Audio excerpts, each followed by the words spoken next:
il est très calme. Il dit bien, laisse-le dormir. Ils ont pris le déjeuner. Elle a fait des gestes pour l'attirer à coucher avec elle. Ils ont passé une belle nuit. Et le matin, vers Fajr, la femme a dit, tu sais, notre enfant est mort. Et Abu Salma était en colère. Il dit, l'enfant est mort et tu m'as séduit, on a fait une belle soirée, alors que notre enfant est mort. Elle est devenue furieuse. Et elle a dit, attends, je vais faire la salade et après on va voir ce qu'on va faire.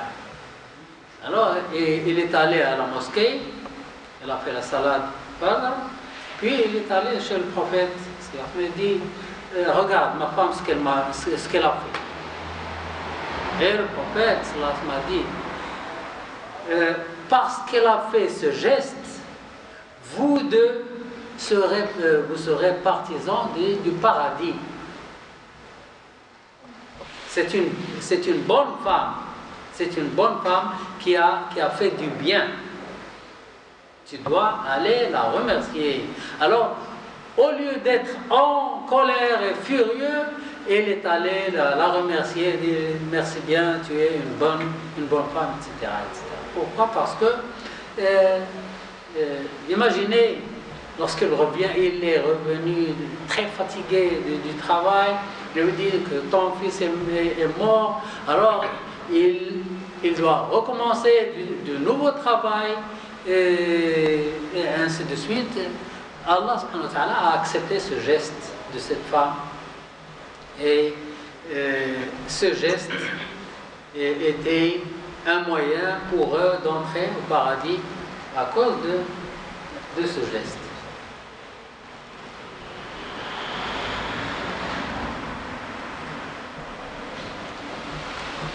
Quant à celui qui est déprimé à cause de sa santé, il était en forme, il était fort, et puis il a perdu la santé, il est tombé malade. Il doit remercier Allah. Imaginez, il doit remercier Allah pour être malade. Pourquoi? Il doit remercier Allah et s'estimer heureux pour les autres faveurs dont il bénéficie toujours, et c'est pour abonder les vertus et les piétés. Il était en forme, il était fort, puis il est devenu malade. Ça veut dire que une partie de lui est partie et il lui reste une autre partie. Alors que c'est très facile pour Allah de prendre le tout. Mais il a laissé une partie.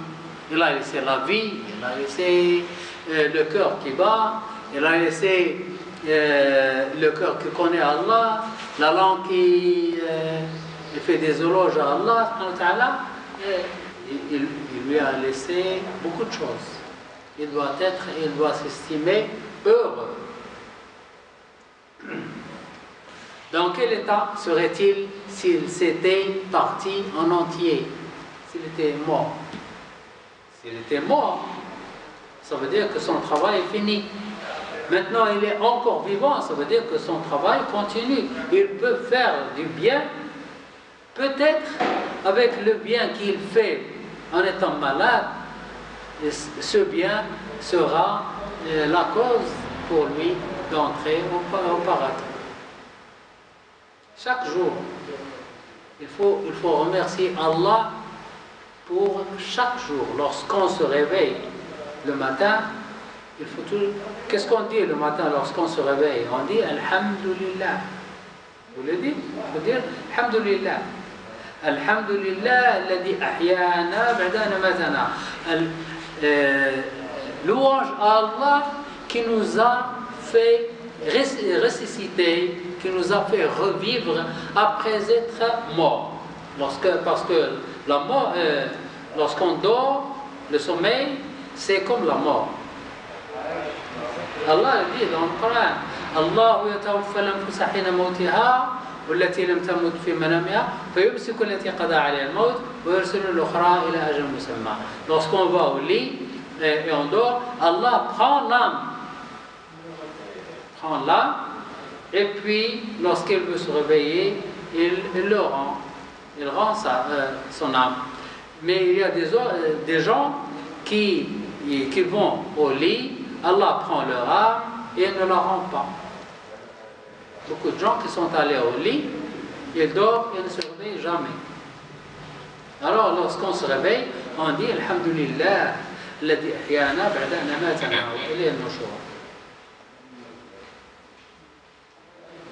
Il y a un autre hadith, on dit Alhamdulillah, الذي رد علي روحي وعافاني في جسدي وأذن لي في ذكرها. Alhamdulillah, celui qui m'a redonné mon âme et il m'a donné la force dans mon corps et il m'a aidé ou il m'a guidé à faire des éloges pour lui.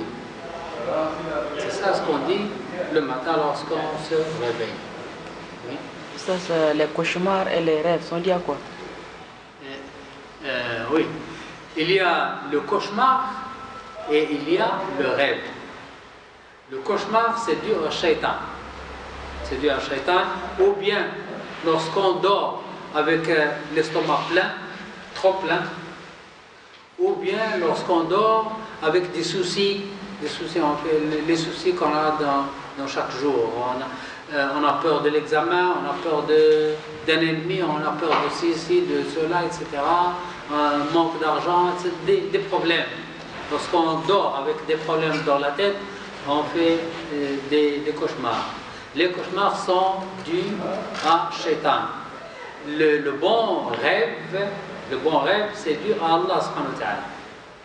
Il y a le bon rêve qui est dû à Allah, il y a le cauchemar, et il y a des images qui viennent dans la tête inexplicables. Ce sont des images à négliger. Le bon rêve, c'est surtout près du Fajr. Près du Fajr, ils peuvent se réaliser s'ils sont bien.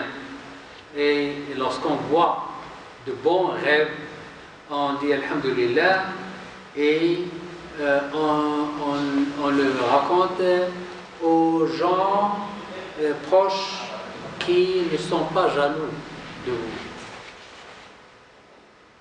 Et on dit Alhamdulillah. Si on voit quelque chose